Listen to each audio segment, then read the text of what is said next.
Good evening, everyone, and thank you for taking the time to be with us tonight. My name is Stephen Choi. I'm a partner at Norton Rose Fulbright Projects and Construction team. And on behalf of my fellow partners, Sydney partners, I'd like to welcome you all. And welcome you all to our office. And it's a privilege to be hosting today's panel discussion presented by Lighthouse Club Australia and the Chartered Institute of Arbitrators Australia. I'd like to take a moment at this time to acknowledge the Gadigal people of the Eora Nation for the traditional custodians of this land. And I'd like to pay my respects to elders, both past and present, and extend that respect to other Aboriginals and Torres Strait Islander people here today. Norton Rose Fulbright is a global law firm with more than 50 offices around the world and in Australia. And we have a leading team of construction dispute specialists who regularly work on high-value, complex disputes across various industries across Australia and globally. And we act for the global leading construction contractors. This evening presents a valuable opportunity to examine how delay and disruption claims are being approached in Australia and internationally, particularly through the lens of FIDIC contracts, which have long influenced global standards in contract management and dispute resolution. We are fortunate tonight to be joined by a panel of our industry experts with their diverse insights, which will no doubt stimulate thoughtful discussion. On that note, I'd like to introduce our next speaker, Andrew Byrne, Managing Director of Acuity Australia. Thanks, Stephen. Just quickly, do want to say from the outset, thanks to the panel for your time, and I know there's a bit of time in prepping for these events as well. So it's a pleasure to be here, representing two organisations I'm proud to be a part of, as a committee member of the Lighthouse Club and a fellow of the CIARB. While different in focus, the Lighthouse Club and CIARB have a common goal: strengthening the industry. The Lighthouse Club offers bursaries for construction-related degrees for disadvantaged students. CIARB, meanwhile, is a global leader in alternative dispute resolution, offering training, thought leadership in arbitration and mediation. So it's great to see these two organisations come together for an event like this. Lastly, thank you all for being here, and I look forward to the conversations ahead. So on that note, I'll hand you over to Alison Walsh, who's a Senior Associate at Norton Rose, and who's kindly agreed to moderate tonight's discussion. So over to you, Alice.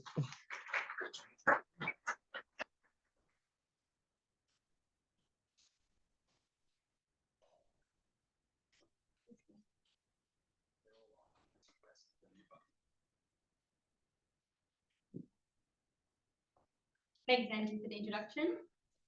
Welcome, everyone, and thanks for joining us tonight. I'm sure we can all agree that these days it seems almost impossible to complete a project without facing some sort of delay or disruption.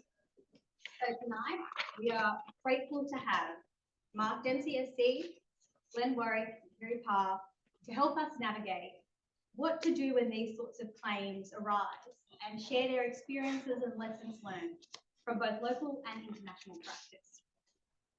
Now, on that note, I will introduce our panel members. So far end, we've got Mark Dempsey SC, who's an arbitrator, mediator, and senior counsel. With 40 years of experience in commercial legal practice, including 20 years as senior counsel, Mark is recognised as a leading expert in construction, engineering, and infrastructure disputes across Australia, Asia, and the Pacific. Mark has appeared in complex court and international and commercial arbitrations, including enforcement actions in the state and the federal courts. Next, we've got Glenn Warwick, partner at Norton Rose Fulbright. Glenn is a projects and construction lawyer with extensive experience acting in both domestic and international arbitrations for the leading construction contractors in the market. He also has considerable dispute resolution experience, including in claims management, mediation, expert determination, litigation, and arbitration. Glenn has recently acted on a number of high-profile construction disputes and mining-led matters in Western Australia. And last but not least, we've got Kerry Parr. Kerry is a director at Kerry Parr Advisory with over 25 years of experience in construction law, procurement, risk management, and dispute courts. Kerry draws from her time in private practice, in-house consulting, and her own advisory business. Kerry is also an active member in various industry peak bodies, including as a board member of the Society of Construction Lawyers Australia, and most relevantly for tonight, she is a member of the FIDIC Contracts Committee. Having said that, I think we are all in good hands tonight. I will just start off with setting the agenda for tonight. So we'll start off with just an introduction to FIDIC. Then we'll move on to establishing causation, local versus international standards. And then we'll move into qualifying delay and disruption, methods and admissibility. And then finally, we'll end up with discussing expert evidence and lessons from abroad. And then at the very end, we'll have a Q&A. So everyone just hold the questions till the end. The first topic is introduction to FIDIC.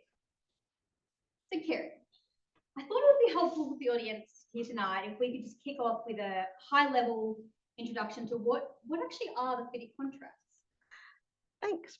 And lovely to see you all here tonight. I'm here to bring a little bit of that international experience that I've gained from working with FIDIC, which goes back all the way through to when I joined ARIP and joined Consult Australia, which is the Australian body that is the member of FIDIC. FIDIC is an international association. It dates back to 1913, so it's been going well over 100 years now. And FIDIC is I'm not going to say it in French because I will get it very, very bad. So they're the International Federation of Consulting Engineers. They came together between the two world wars. They were interested in project delivery. They're an engineering-led body. They represent 40,000 engineering companies across 100 countries of the world. You go and participate in FIDIC and you do a meeting, and it's like the world, United Nations. You get a really, really broad perspective on the world. And I think that combined with my time with ARIP, which was an international consulting engineering firm, seeing construction practice from outside this Australian lens is a really, really powerful thing to challenge some of our norms, some of the ways we think about how we run projects and delay and disruption. So I'm here, I'm the rock thrower tonight. I'll put that out there. Of the FIDIC contracts, the first one that was drafted back in 1957, it's called the Red Book, and ever after they called that one the Red Book, they've been named after the colours of the books that they're printed in. I'll cover this pretty sweetly. There's over 40 documents, but I'm not going to go through them all. They're almost most well known for what's called the Rainbow Suite, the red, yellow and silver. So red is a construct only, yellow is the D&C, and silver is the EPC or turnkey project. There's a Green Book, which is a short form document published in 2021. It's one of my favourites. It's on my desk. There's a White Book, which is the consultancy contracts. They've started branching off in the last 15 years or so into industry-specific contracts. So there's a dredging contract, which deals with the very specific issues of the dredging industry. There's the Emerald Book, which is the tunnelling contract. And I think we've got a wind farm one now as well. The other really interesting thing that the FIDIC contracts do, and which is not well known in Australia, is that they've had a really long-standing relationship with the multilateral development banks around the world, particularly World Bank. And so these are the funding bodies for innumerable development projects all around the world. And I know we've got a few people in the audience who have been involved in the delivery of these World Bank funded projects and the use of the FIDIC suites under them. There is a particular suite of contracts that have been developed for the World Bank so that they comply with all of the World Bank's policies and procedures and requirements, and that's called the Harmonised Pink Series. And there's guidance notes and directions and procurement guides and joint ventures and subcontracts and a whole range of other things. I've been on the contracts committee since the end of 2019. I joined just as I came out of the Consult Australia board, and I'm one of the very few people in Australia who has a really direct and active connection with FIDIC. There's probably half a dozen of us who are actively involved in FIDIC. FIDIC, by the way, runs on the back of volunteers and has been doing so for 100 years. So every time you read that FIDIC contract, it's drafted on volunteer effort, which is something that's worth noting. We're currently working on a carbon management guide, so that's net zero. We're doing a PPP contract. That one's just in early days. We're updating the full subcontract suite. And the one that I've been doing a lot of work in, and it's getting close, is a collaborative model to form part of the FIDIC suite. So that when that baby comes out in the world, I'm going to be a very happy girl indeed. The other element I wanted to share, because this is something that I've been learning as I've been getting more involved in FIDIC as an organisation, and in particular working with the drafters of the 2017 suite, including Vincent Leloup and Siobhan Fay, is that there are some really heartfelt principles that sit behind what this contract is, what these contracts are, and what they're trying to do. One of the things that keeps on coming up is these contracts are written for the people who are delivering the projects. They're an engineer or delivery-led contract. Now, that's very different from what we're trained as Australian lawyers. So these contracts, it's always kept in mind, what is it that the project managers, the project directors, the engineers on the projects, what do they need and can they understand it? And that informs drafting philosophy very, very deeply. They're absolutely hold the view that contracts need to be fair and equitable. We can all have disputes on contracts, we can all write inequitable contracts, but it does not deliver project outcomes. And so how do you draft a contract when your guiding principle is fairness and equity? And that's not something that you necessarily think about if you get that job here in Australia. They are dispute avoidance focused. I even think we have an accredited FIDIC adjudicator in the room, but we can introduce him later. Their goal is to be jurisdiction neutral, so their contracts can be picked up and used anywhere around the world. And I was having a point before, the 2017 suite has adopted a model that you see it in the NEC suite as well, which is good projects and good project outcomes come from detailed project management, and that the contracts, a good contract can support that detailed project management. So if you read the 2017 Rainbow Suite, you'll have that heavy process procedure management in them, which you won't see, for example, in the Green Book, which is designed to be the short form contract. And the last thing I was going to mention is that the FIDIC contracts are all bound by what's called the golden principles. There's an Australian who's one of the drafters of those, Don Charrett, down in Melbourne. If you ever followed any of Don's work, he was involved in those golden principles. So those are about particular conditions must be drafted clearly and unambiguously. You shouldn't change the risk-reward outcomes on the contracts. Time periods to do things in the contracts should be reasonable, and all formal disputes should be referred to as dispute avoidance board for early resolution. So they have really embedded those golden principles across their philosophy, and it shows through in the FIDIC suites. Unfortunately, it's not something we use a lot of in Australia, so maybe I can convince a few people to open them, if not use them tonight. Thanks, Kerry, for that. I think that point around having reasonable timeframes in the contract, I think we can all we welcome that with open arms. Now moving on to the second topic, establishing causation, local versus international standards. I will jump over to Glenn and just ask you what your thoughts are on what makes it difficult to prove causation under Australian contracts, say AS 4902, compared to FIDIC contracts in international arbitration? I think what's ultimately required to prove causation is similar under both, but the contracts take sort of different approaches. And I've noticed in the latest version of the Australian Standards contracts, which came out just a few weeks ago, that they're shifting to something closer to the FIDIC model, and have also stolen the dispute avoidance board concept, which is now one of the options in the dispute resolution clause. But I think there's a difference. I mean, you still need to show that the event caused the delay, and by the time you get to arbitration, the sort of level of evidence that's required is broadly similar. But I think with the FIDIC contracts, less of those claims do end up going to dispute, because there's quite a prescriptive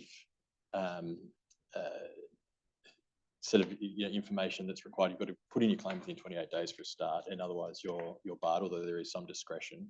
And then you have to put in a detailed claim within 82 or 84 days, which has all of the backup information, basically all of the information you need to properly substantiate the claim at that point.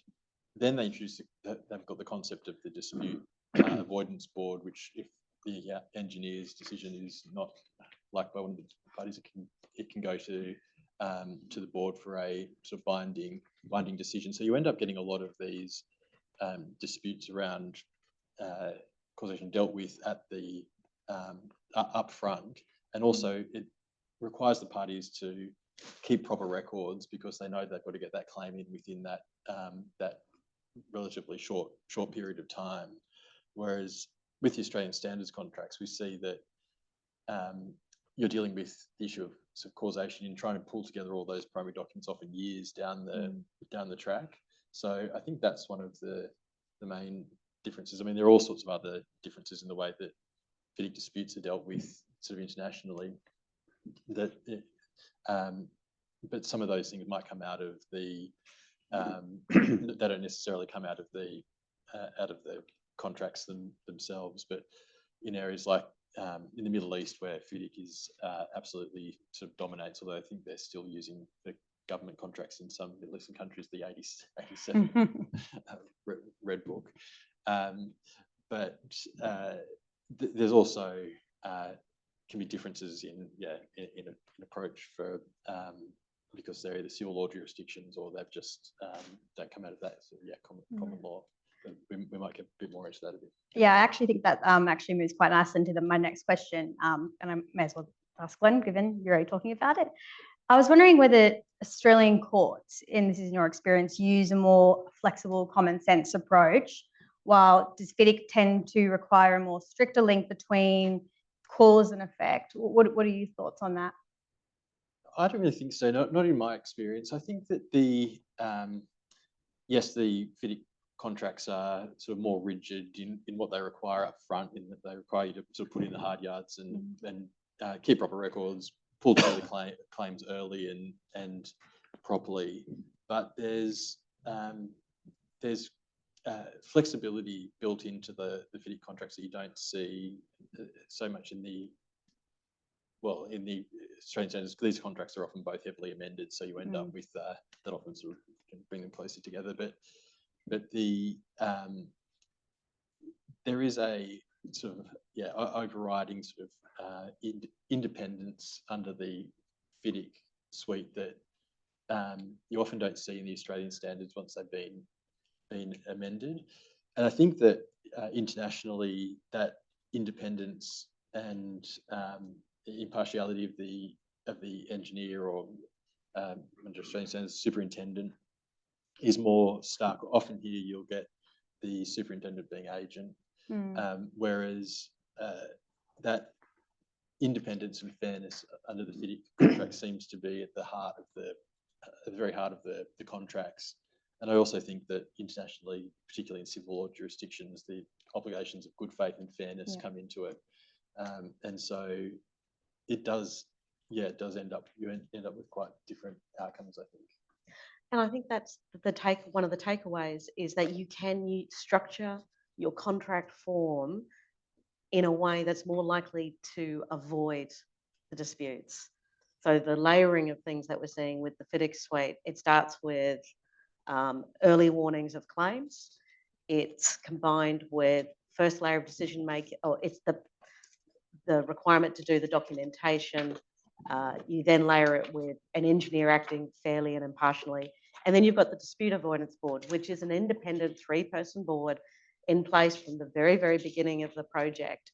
And they're designed to help the parties navigate all the issues all the way along the project. And one of the best descriptions I heard about why they worked. And look, not everyone is going to take advantage of all of these structures that are in the contract. Someone was describing the project directors for the owner and the contractor used that dispute board to hold them to account. They used it as their the mirror to reflect, are we behaving in the way that we said we would when we started the contract? And I thought that was a really powerful way to engage with a dispute avoidance board as they're your check and balance to deliver this project well, if you choose to use it that way. Yeah, I mean, they need to be used properly, and when otherwise they're not sort of effective. And I think that there's a perception that we don't need them here because we've got the statutory adjudication, but they're really quite different processes, and the dispute avoidance boards can sort of deal with things quickly without it actually becoming a dispute. They can not only deal with it quickly, but they can start getting into the messy human pieces. So we're going to have a really rational conversation about clauses and causation, but we all know that the reality is very human and very messy and very hard to practically deal with on the ground. And I actually think the dispute avoidance boards is just a really useful technique to start joining the dots between people and projects. And the fact that the Australian standards have introduced that concept into their I mean, most recent suite. As a legal structure, it's been around since the 70s. It was invented in the US. Did I get that right? I'm looking at yes. Sorry, the president of the Dispute Resolution Board Foundation Australia is here tonight. I just got to check my facts. It's an established approach for avoiding disputes on projects. It's been around for 50 years. There's been over 200 of them in Australia. Not a single project that's had a dispute board on it in Australia has gone to litigation or arbitration. They've all helped the parties find a way through. So it's an effective structure, but it's really poorly understood in the Australian market. Yeah. And I think just moving off about causation, and actually, I might actually get Mark's views on this. In your experience, how can parties make their causation claims stronger? And do you have any practical insights or tips? Thanks, Alison. I'd like to start by acknowledging the incredible depth and breadth of experience in the room from contractors, lawyers, academics, arbitrators, consultants, tribunal secretaries, and which is wonderful. Why is this question so important? As I was driving down the Warringah Expressway this morning to work, I just thought, just imagine if there was an M6 type ground failure in one of those incredible number of different activities being performed every day and has been over the last 12 months. There'd be a change of sequence of the works, excavation, construction, tunnelling would all be changed. There'd be labour and resources affecting 20 or 30 or more work fronts. There'd be 50 or more people in design teams engaged to try and overcome the problem to deal with these issues. You've got hundreds of workers, hundreds of trucks and other pieces of machinery. There'd have to be changes to the procurement involved and no doubt requiring approvals from other statutory authorities. Now, all of those things would need to be dealt with and be the subject of a proper and successful delay analysis and quantum analysis. Another example, at the risk of giving one of the members of the audience post-traumatic shock, imagine a hospital project after the design work had been completed and construction had already started. Someone in the government decided that there should be a new level built on the hospital, and by inserting a new surgical ward on the ground floor and replacing all of the other services on the 5th floor. Imagine the effect on services, mechanical, electrical, all the medical services involved. Now, and then will come a time, if in the absence of dispute boards that I'm strongly in favour of, that you come to dispute. How is a tribunal going to determine questions of causation for delay analysis and also for disruption, if that's available? So I look at it from two perspectives, because it's from both parties' perspective. How can they improve their position on causation? I'm going to look at it from 4 different points, being pre-contract, that's the negotiation of the contract, then before a problem arises, when a problem arises, and then in the period post-notification through to dispute resolution. So at contract, then all of the elements of risk allocation have to be identified. What's a qualifying cause? What's a compensable cause, for example? The effect of third-party risks. Now, I noticed that in the FIDIC Red Book includes one of the qualifying causes is delays caused by authorities getting approvals. Now, in some of the government infrastructure projects in New South Wales that I've been involved with, you might be surprised to realise that Transport for New South Wales puts all of the risk of the contractor obtaining approval from related government bodies such as Sydney Water, not onto Transport New South Wales in the interests of delivering a significant project for the people of New South Wales, but on the contractor. So that's, and so on. In terms of remedy, we have to look to see whether time is the exclusive remedy, whether what if any delay damages are available, are they agreed, are they capped, the same with liquidated damages. Then pre-contract, we look at the programming requirements, because how projects proceed and how delay issues are dealt with, it's very strongly influenced by what the contract requires in contract administration in terms of the nature, type and detail of programs, how often they're revised, whether they're approved or not, etc. Then there are notice requirements. The lawyers, or everyone in the room will know that when things get to dispute in these contracts, thanks, Andrew, that the notice requirements are often not met. Then there are implied obligations, and if from implied obligations of good faith and cooperation. Now, if you're a principal, you should exclude them. If you're a contractor, you should try and retain them. Before the program, before a problem arises in the project, in the administration, each party will have to set up systems so that the contractual machinery is properly enforced and observed. And the program must meet the contractual requirements. It must be reviewed and readily updated, and external consultants may need to be engaged at an early time. How do you handle the project data? These days, there's no reason why you can't have a full video record of the course of a project, which there are thousands of site records. You could even have, like football players have, if you needed to, if you had, for example, the apprehension of a disruption claim. You know, those footballers, they have the little electronic things in the back of their jumpers. You could put that on your teams of both equipment and labour to actually measure what their productivity was, where they went, and how frequent and what they did. Then there'll be use of AI that can be used, no doubt, in the future to interrogate the ocean of digital project data. We're short of time.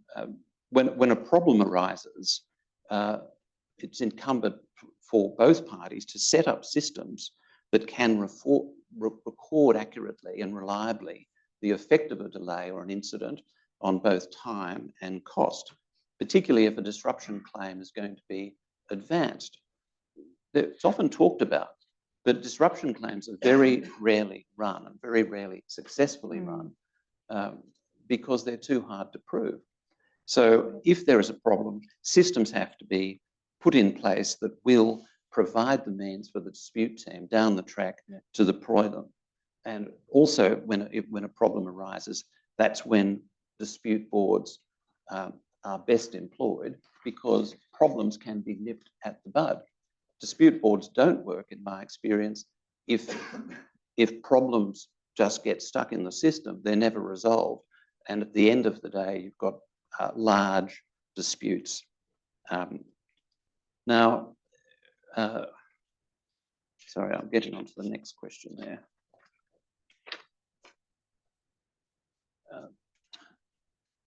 And then finally, when it comes to when you're in dispute, I think we'll talk about that a bit later. So to improve a party's position in improving delay or disruption, rigorous, detailed systems have to be set up and monitored and used and recorded, programs updated, etc. Consultants engaged. Now, this is the counsel of perfection. It doesn't happen in practice, but if and to the extent these items are followed, it improves the prospects for both parties to protect their position. And I wonder whether there's utility in moving forward, like some of these notice provisions and all these program obligations that they're quite extensive on some of the contractors. And I wonder whether there maybe the FIDIC option or down the track might be more viable. I think there's a huge gap between how lawyers imagine the world works and how organisations work, and how they work in practice. And the real human dynamics that are going on. Our organisations are messy, they're siloed, they have varying qualities of skills between teams, projects are shaped poorly, and it doesn't matter how much great work you do, you know, on a poorly shaped project, things are going to go wrong, and things do go wrong. What organisations can do, and you can normally tell which projects are going to be absolute clangers well before they're won. And my best project example was one where we saw the writing on the wall. We knew the skill sets that the contractor was bringing to the table. We ran a really sophisticated strategy that extended to building the histograms into the project. So we knew our resourcing plan, because we knew they would be late. We knew they wouldn't make decisions. We knew there'd be lots of change, and we knew we'd have to defend a very large claim at the back end. And we did all the right things. And we went as far as building time codes. So when people weren't able to dedicate their time as planned into this project, where did they go? What did they do? Could it go to another project? So you can do it. We can make the lawyers' games work well for us and play the commercial game. And it can be very, very effective. We still made money on that project despite the claim. We budgeted for the labour of the claim. But that's rare. It's not every project. It's not every team can do that. And that's the reality of the companies and the organisations that we're working in. Yeah, and I think it's often contractors are trying to get the job done, and they should be thinking about contract administration, but at the end of the day, you need to get the job done. So I can see both sides, and I can see why lawyers have a job. I think it might be good to move on to topic 3. Oh, Glenn has something I was to just going to say. say that even the largest, most sophisticated contractors, some of whom are in the room, don't always learn from their mistakes. I think that's one of the benefits of having the requirement to have the substantiated claim within 80, however many days of it arising, because it forces that work to be done at the time rather than trying to recreate it a few years down the track when you're in dispute. The other thing that might help is if we had contracts that were consistent from project to project to project, so that our organisations aren't having to relearn and redesign their project management system. So one of the problems we have with the 100-page amendments that are different from every law firm that get embedded in your projects is that you have to redesign and tailor your system for that new contract, for that new project, for that new team every single time. So we're constantly reinventing the wheel. One of the things that I get to take away from people who work in the UK, in particular through Europe, where they're constantly working on very embedded standard form contracts in their markets, is that they go, I don't have to learn it anew. I just know how these contracts work and what you have to do to deliver them. And that's a really big gap for now, a market that's really generating a level of delay and disruption claims that are not needed. Not quite as needed. One thing I forgot to mention that's very important, given the nature of the industry, is that when a problem arises, contractors should do everything they can to retain their staff. Because sorry, if things go pear-shaped, then unless you've got access, ongoing access over the next few years to the people who are actually involved on the ground. It makes Absolutely. your position very It is difficult. a fundamental issue about whether or not you have the people still there. And if Absolutely. you're large projects where lots of contract staff, they won't be gone. One of the advantages was with Arab, my time at Arab was that it tended to have very long-lived staff. But the amount of work it takes to look after a staff member and to get them through that project and to get them on the stand is severely underrated. It takes an enormous amount of work and care and love and alcohol post-cross-examination, perhaps. All right, I think we should move on to topic 3, which is quantifying delay and disruption methods and admissibility. So I'll just go back to Mark. I want to get your views on whether do international arbitrations, do you find, rely more on expert opinions and modelling, while Australian tribunals focused more on actual records or direct cost data? What are your thoughts on that? Alison, I think the answer to that is no. I don't think there is any real difference. And with subject to one qualification I'll make in a moment.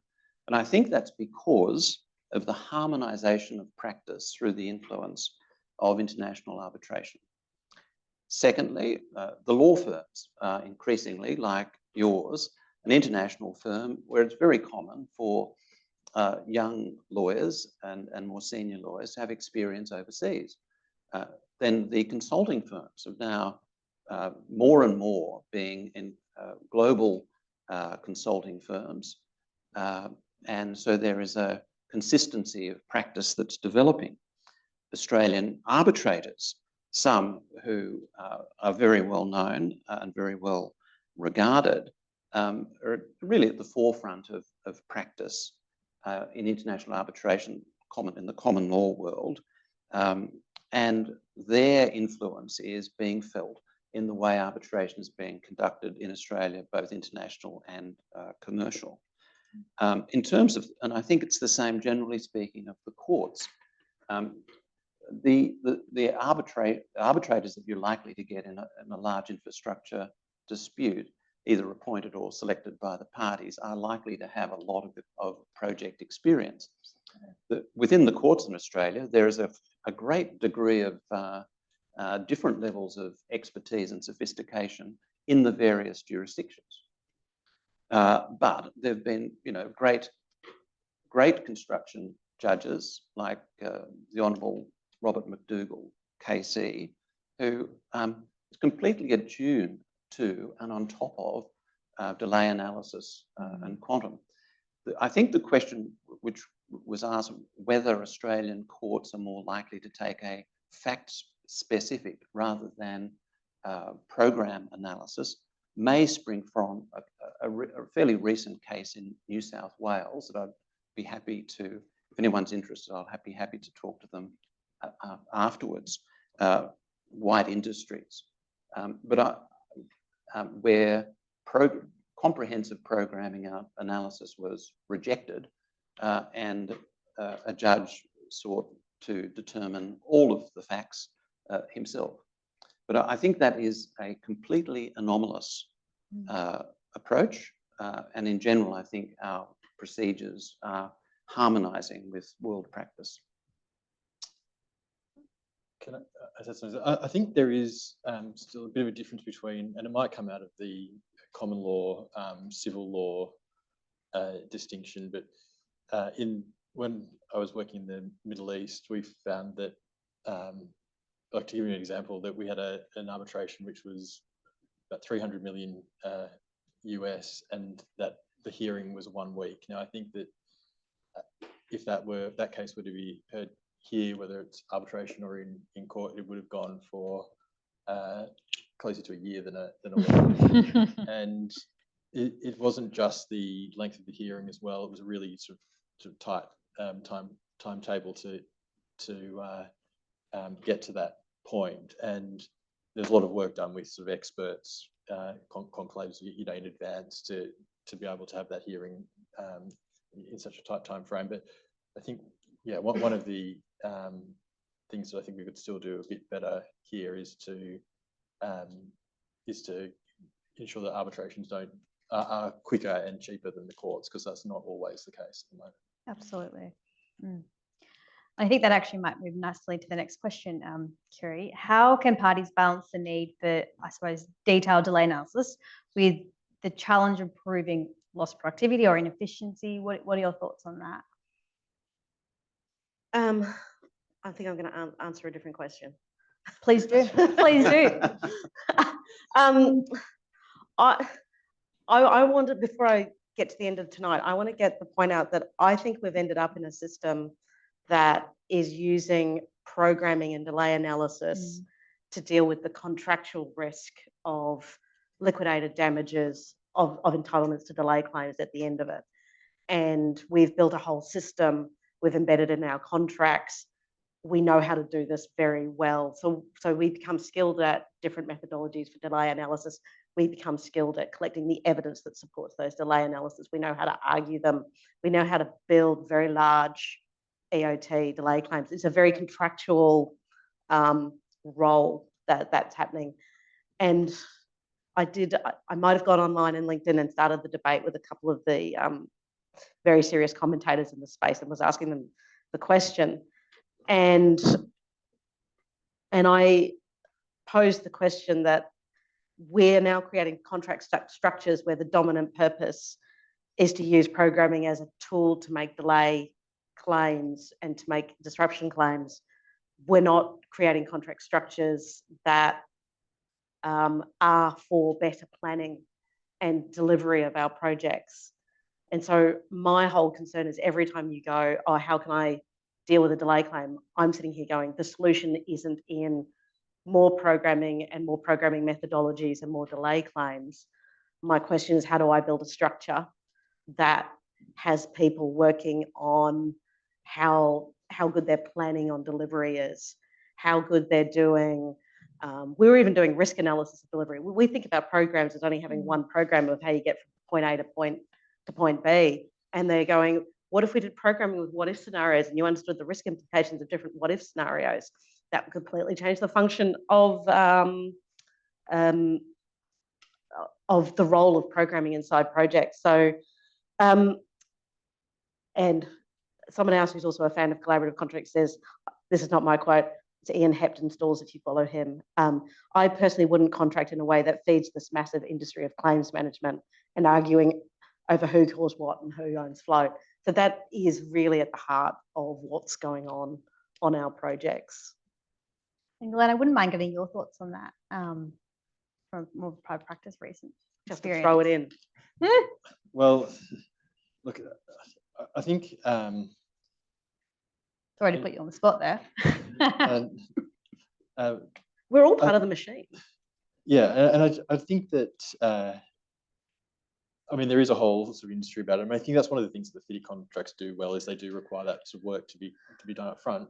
But they also, that means that you do get the structures in place rather than having to try and recreate things down the track, which is quite often what results in this big sort of process. It's because it's because the structures weren't in place from the outset. Absolutely. I mean, Mark, you were bringing up there's potentially even more data. Are we just going to continue to use that data to build delay and disruption claims and to make those longer and more complex? Or is it actually going to deliver better projects? On that point, it's a very good point, Kiri, because be careful what you wish for. If you had a perfect system of surveillance of each of the activities of all of the labour and machinery on a large site, you might actually find yourself proving that the contractor might prove that it wasn't efficient. Well, see, that's a good one, because do you know what happens with a lot of the delay claims? We're sitting there going, because the legal system's really good at doing did this thing happen on this day or not, and was it delayed by other things? But there's normally a lot of other things that are going around on projects that are the secondary causes of the delay. They have causal influences. So poor leadership, bad decision-making, delayed decision-making, ineffective skill sets that sit in the project, poor project shaping. And it's much, much harder to build claims that relate to those broader issues that are actually strongly influencing those delay claims. And I've tried to run commercial strategies to try and work out how to build the contribution claims and the other legal ways we find to sort of open up the broader things that are actually going on in our projects that are influencing these outcomes. And those secondary influences are not really capable of identification The messy humans. as you go through. Yeah. But if I could respond, Kiri, to one of your points about the desirability of a collaborative model and an emphasis on the FIDIC model in terms of being geared towards and serving the purpose of project delivery. Yes. Rather than a better commercial outcome. I can see a case for government projects, large infrastructure projects, which are designed to deliver a result for the people and make their lives better, that a different approach could be used. In some cases, I've seen that the contract, not from a varied Australian standard contract, being altered to the extent where the risk allocation is imbalanced to the contractor, and to an extent that there's a risk, particularly in our legal system, for extra contractual remedies like misleading conduct to have a bigger role in, take for example, Sydney Light Rail, where the contractor took the risk of the nature, extent and identity of the location of all services subground underneath the route of the light rail. In contract, that claim stuck, but it was, in the end, there was a dispute on the basis of misleading conduct. So if the ultimate purpose is project delivery, these considerations perhaps could be taken in mind. And Sydney Light Rail's a good example, because while it's stuck, those risks often bounce back to the clients at the end of the day. So this concept of risk transfer is often quite illusory. And Sydney Light Rail had externalised the risk to everybody alongside that light rail. Now that case, I think, is waiting on a High Court decision. But we downplay or don't even think about the harm to the people around these projects that we do, because the procurement model in that case prioritised that commercial negotiation over minimising the harm to the neighbours adjacent to that project. I think we'll move on to our last topic, which is expert evidence and lessons from abroad. Glenn, how do courts and arbitrators handle conflicting expert opinions? And in your experience, do you find Australian and international forums tend to treat them differently, or? Look, not as Mark said earlier. I think it's all moving sort of closer together with the way international disputes are being run, and you'll. I mean, we find that we've got the arbitrators are an international breed by their nature, and so I think that trend is going to continue. As I alluded to earlier, I think that there is still a difference in approach between the civil and the common law jurisdictions, with the civil law taking more of an inquisitorial. You'll often get more questioning from the tribunal, but I think that's sort of changing a bit as well here. 20 years ago, my experience was that the arbitrations that were run here were often done by former judges who just ran them like court cases, and I think that is changing. Techniques like doing the joint reports and the hot tubbing is something which, I think hot tubbing is something might have even started in Australia, but it's definitely got international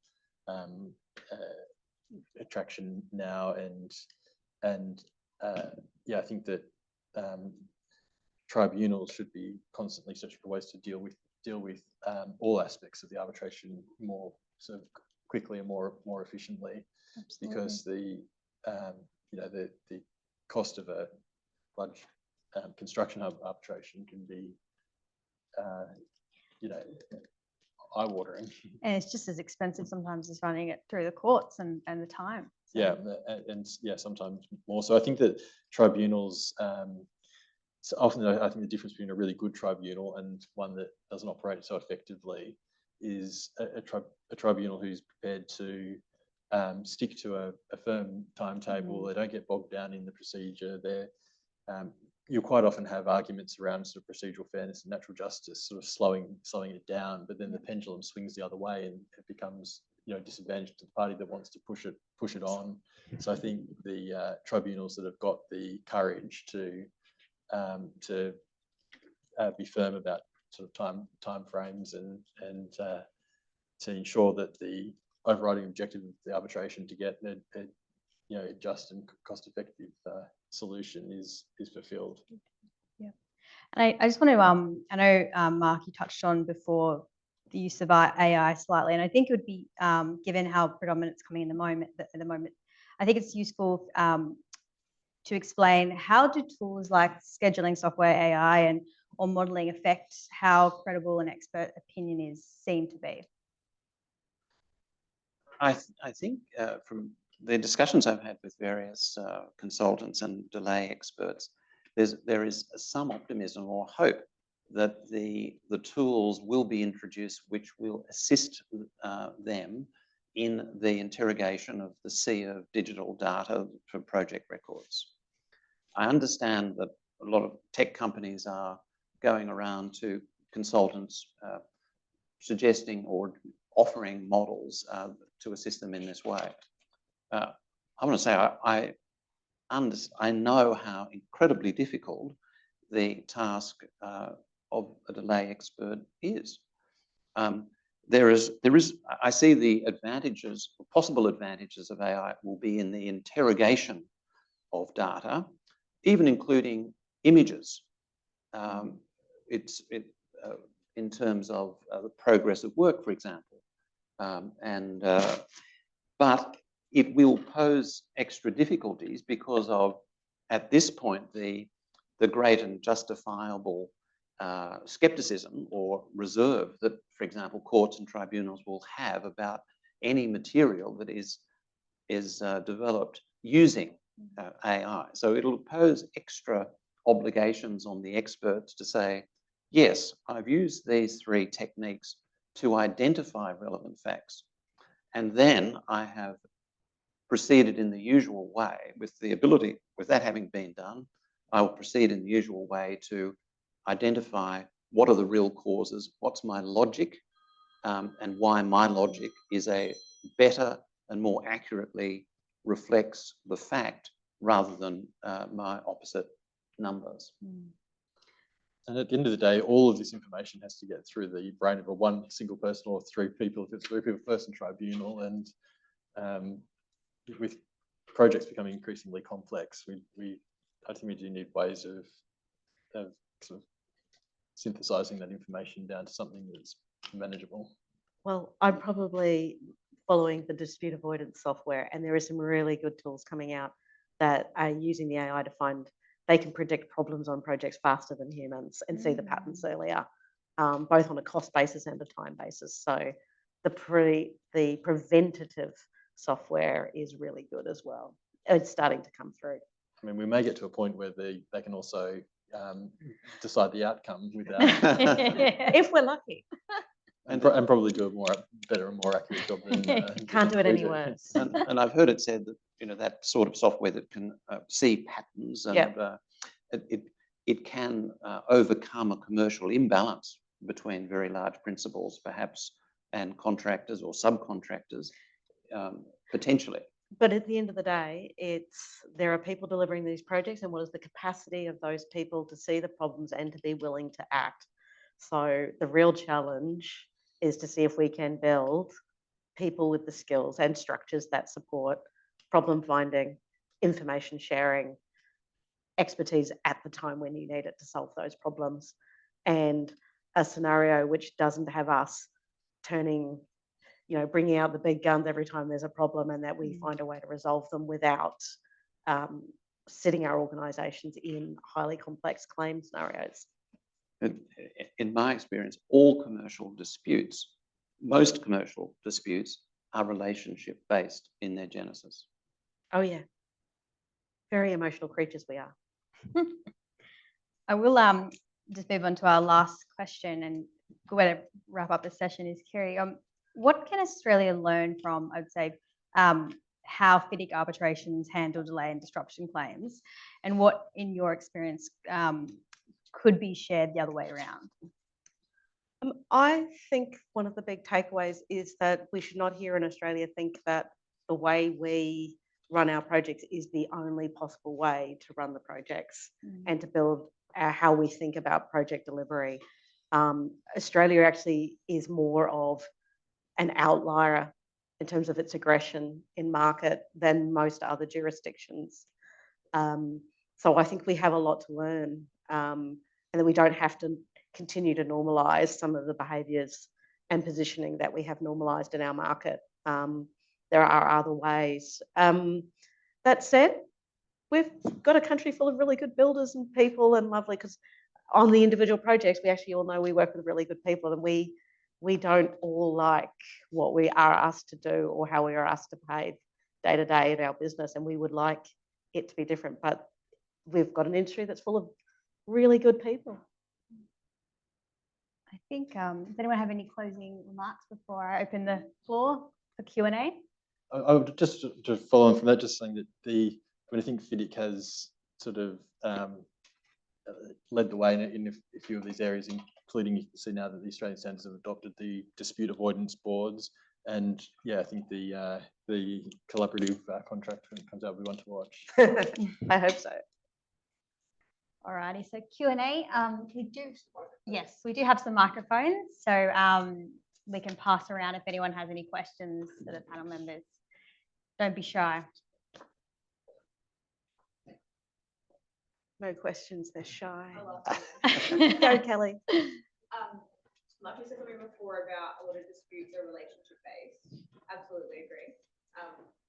Being beginning, middle, and end of projects, I've seen those relationships. And you know, in the front end drafting, trying to get everyone to agree to have a DAB or a deed of dispute resolution, but then you get attitudes from my execs that aren't in the kind of the weeds of disputes at the back end, and they're like, well, we don't want to have a deed of dispute, like we don't want anything like that. You're already contracting with the end in mind that we're going, and it's like we are going to have a dispute. So in the beginning, they're like, you know what, don't draft it. It's setting bad behaviours. It's already telling you that we're going to be in a dispute. Like, if you just look at the industry in our market, we are going to have a dispute. The fact that you're sticking your head in the sand now is going to make it so much worse down the track, because most of the time that person actually isn't there when the dispute is moved on to the project. How do we start to change that mentality, I guess, collectively as a group? Because I've seen dispute avoidance boards work well, and I've seen them work not so well, and it's all come down to behaviours and relationships. So how do we at the front end advocate for the inclusion of a dispute board, especially now that we're getting so many JVs, you know, a tripartite dispute deed, it just makes sense. You've got interface contractors, everyone's pointing the finger at everyone, you've got someone delivering that, you've got no one in here.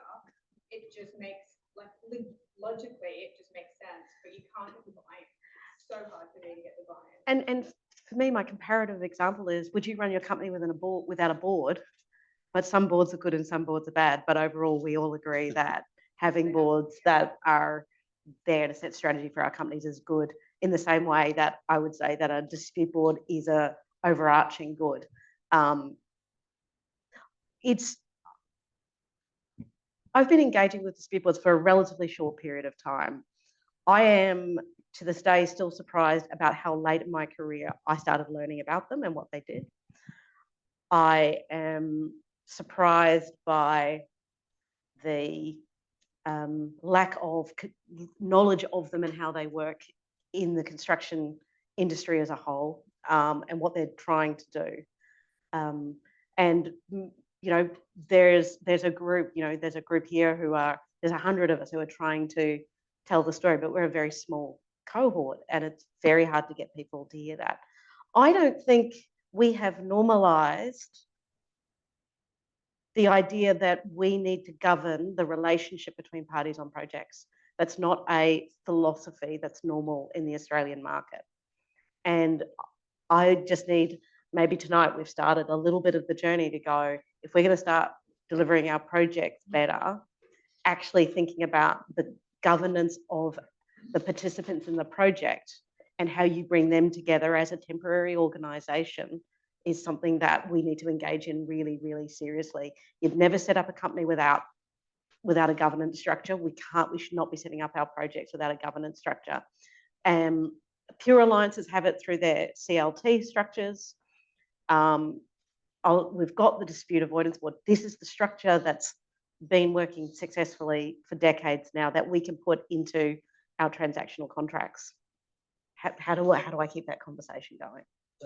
Anytime, anywhere, by the way. And in big infrastructure projects, what is inevitable is that there'll be changes. Even if we can avoid disputes, what we can't avoid is change, whether it's to time or to what. You're never delivering exactly what you thought you were going to, at the outset. So that change needs to be managed somehow, and it's about putting in place the structures to manage manage those changes, really. And it won't necessarily overcome a poorly shaped project that's gone to market too early. It can't necessarily overcome a really poor relationship between two organisations that falls over at some point in time. But it is better than not having it. And it is a mechanism that proactively can be used to help parties get through all the things that happen on projects. All legal drafting is dispute avoidance. That's the aim of someone drafting a residential lease or a bank document.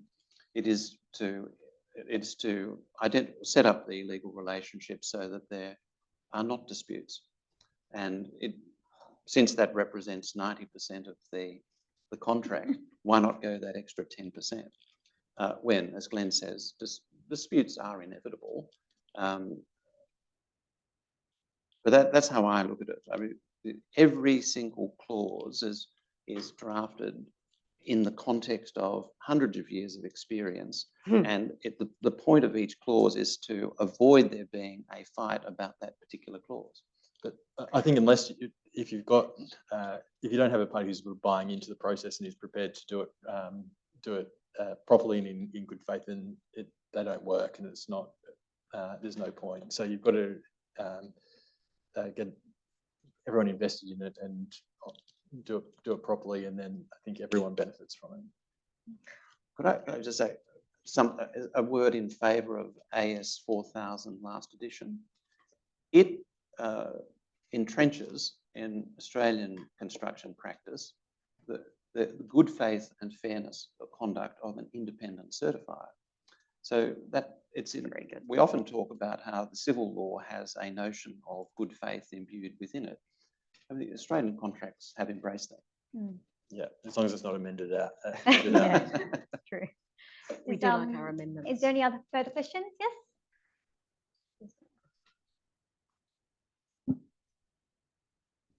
Probably more by nature of a comment. Australian contract, widely used, not the AS contract, requires the contractor to produce a program every month which shows that he can complete by the date for practical completion. Contractor on a project encounters a significant delay, 6 months, thereabouts.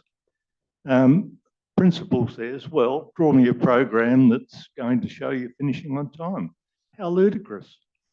Solution, on a project with a DAB, by the way, create a subsidiary program which shows what you're really going to do. And what happened? Well, everyone forgot about the contractual program, and every month now they produce a subsidiary program which shows exactly what's happening. And the beauty of that also is, of course, that it acts as an as-built each month and is of considerable assistance if the project does get into dispute. Yeah, totally agree. Could I, excuse me, could I just add to Barry's comment? All the opinions that we've heard tonight about collaboration and the use of dispute boards, there is no doubt that that is the way to optimise the outturn cost and the outturn time on these big projects. I think we're all in agreement on that. But yeah, I've been, as many of you know, I've been a missionary for the dispute board activities for the last 25 years. And the pushback that we get promoting the sorts of concepts that you've spoken about tonight all relates to cost. Whether it's how risks are allocated in the contract, whether it's selection of contractors, whether it's will we incorporate a dispute board or not, it's all driven by cost. And those involved in the procurement process, their primary task is to minimise the cost. They're not interested in what the outturn cost might be. They're interested in the procurement cost. And until we overcome that in the ways that you've been describing, we're still going to be talking about these problems. We don't measure the dispute bucket and make it public, do we? A question about how we might take on board just how standardised the FIDIC contract and its usage around the world. In Australia, of course, we have so many bespoke contracts, and as a delay expert, part of the fun is, of course, finding that this contract requires this particular method, and but somebody else thinks it requires a different method. So we have first, before you get to argue about the facts, you get to argue about which method might be the most appropriate one. Can you see the possibility that with FIDIC requiring the same term, has the same terms every single time, so it's going to likely have the same method every single time, we can get rid of that whole argument about what the method might be and just come face to face with the facts at the very start, and thus that would make it much less of a problem. That would be a huge advantage to industry, I think. And if you're coming out of the markets which tend to use the standardised contracts with fewer amendments, that is the kind of benefits that the people in market talk about. FIDIC will come to Australia, and I think the Australian construction legal industry will do what it does, which is do very extensive claim enhancement amendments. Because that's what we're good at. That's what we've been trained to do. That's what we teach our lawyers to do. And that's a philosophical debate I'm probably going to have with Mark afterwards. What you're describing is what's happening in the Middle East and parts of Asia already. And it's not just Australia. It is absolutely those jurisdictions. And there's actually not that many jurisdictions who don't follow that model.